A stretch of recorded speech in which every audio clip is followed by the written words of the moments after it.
o que são estruturas paramétricas e como aplicar esses conceitos.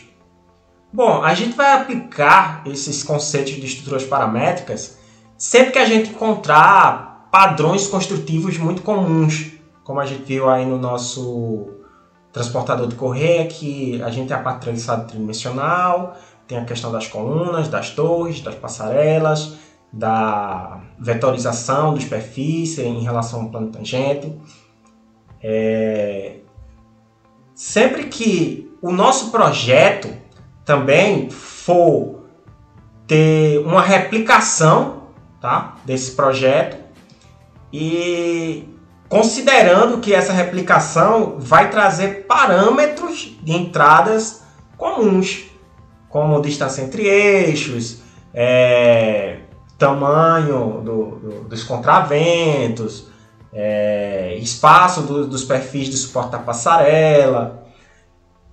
Percebam que esses projetos vão ser sempre projetos cargo-chefe ali dentro daquela empresa, que vão ter a necessidade de ter uma grande adaptabilidade e uma grande escalabilidade.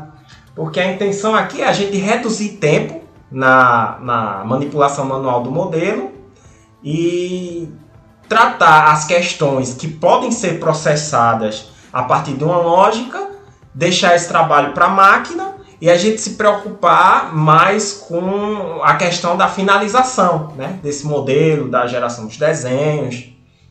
Então, Carlos, quando é que eu defino quando eu tenho que apelar para uma programação, né, para um modelo assistido, ou quando é mais vantajoso para mim trabalhar ali mesmo na manipulação manual do modelo?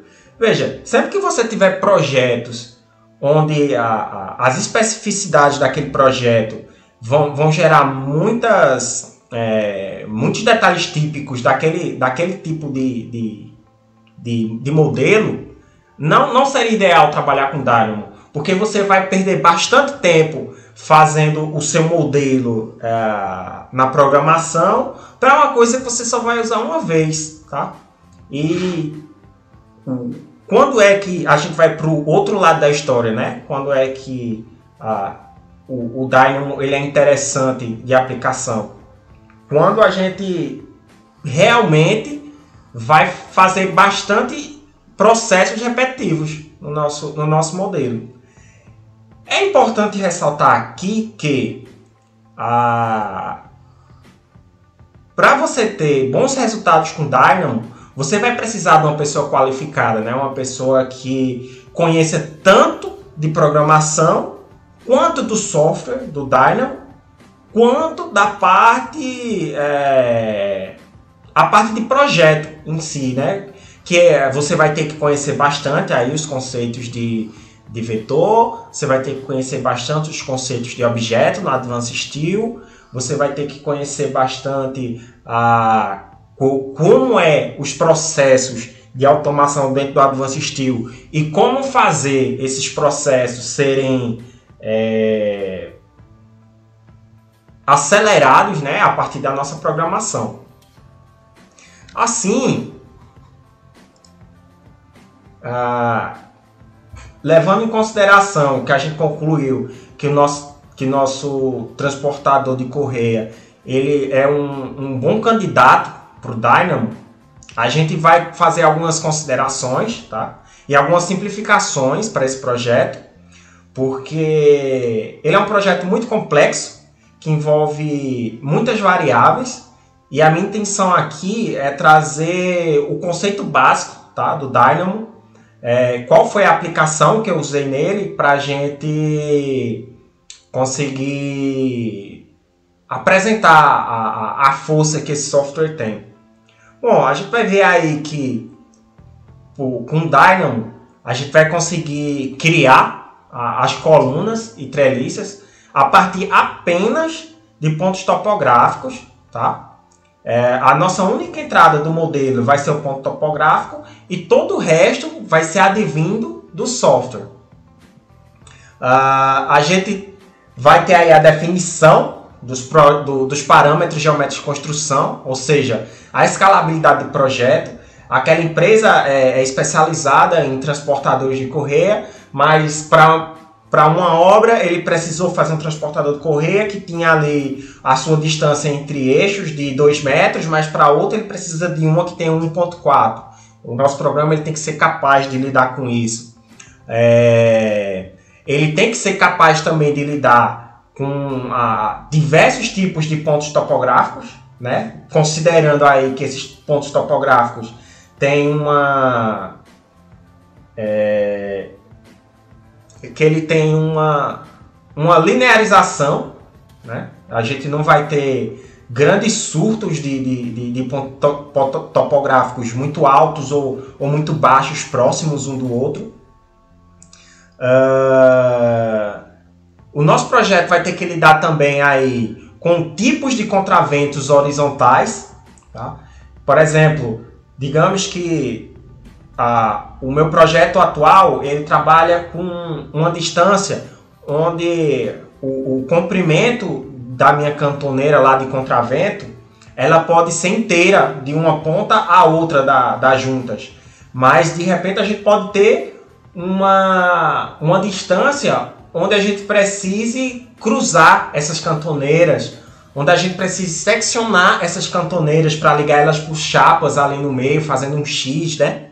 Então, o nosso projeto tem que lidar com isso também. A gente tem a possibilidade de dar um shift no projeto, ou seja, digamos que a gente teve ali a nossa curva topográfica e toda a nossa estrutura tem que ser capaz de ir um pouco para cima, um pouco para baixo, dependendo da necessidade de todo o projeto, né? Sem precisar ir lá no modelo manualmente, selecionar tudo e subir ele ou descer ele. Isso tem que vir direto do nosso programa.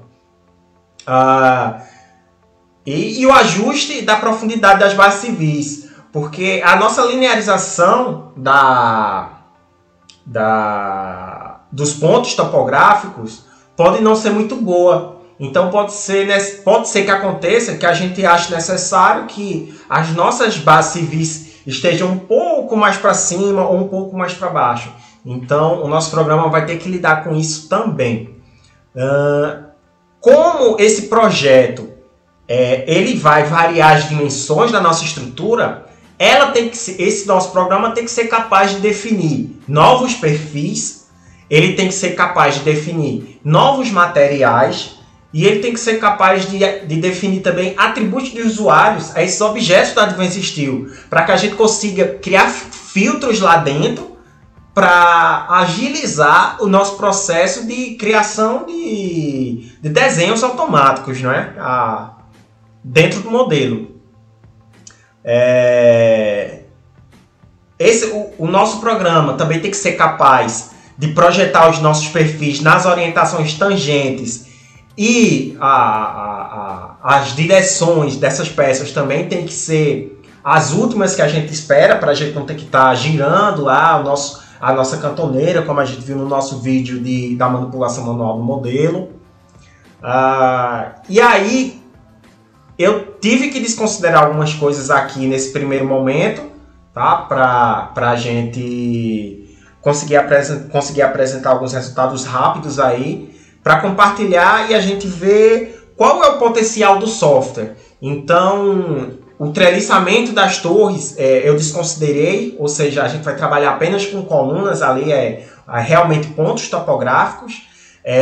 Eu não fiz o lançamento da passarela, porque eu considerei que isso seria um passo que seria uma replicabilidade de algo que eu já estou fazendo ali dentro do modelo, que é o lançamento das vigas nas orientações corretas, ou seja, seria só um passo a mais criar essas passarelas laterais. E também eu não estou colocando a partir do Dynamo as conexões e juntas. Por quê? O Advanced Steel ele já é muito bom em tratar essas juntas de modelo a partir da galeria de conexões dele. Ou seja, é muito mais fácil você fazer isso manual do que fazer por programação. O que acontece? Seria interessante a gente colocar essas conexões aí no Advanced Steel a partir do Dynamo, se elas fossem possíveis ser acessadas do Dynamo, o Dynamo acessar a galeria de conexões do Advanced Steel, mas a gente não consegue fazer isso, ou seja, o lançamento dessas chapas, dos parafusos, das soldas e dos cortes vão acontecer elemento a elemento dentro do Dynamo. Como o Advanced Steel já trata isso de maneira comum e rápida dentro do modelo, eu acredito que seria melhor tratar ele dessa maneira, lá dentro do próprio software. E aqui a gente fica só com essa questão do lançamento das vigas, tá? Bom, aí agora eu vou mostrar o nosso modelo do Dynamo. Vou mostrar alguns problemas que eu encontrei, algumas dificuldades e vou trazer aí alguns pontos que eu vou tratar no final do vídeo.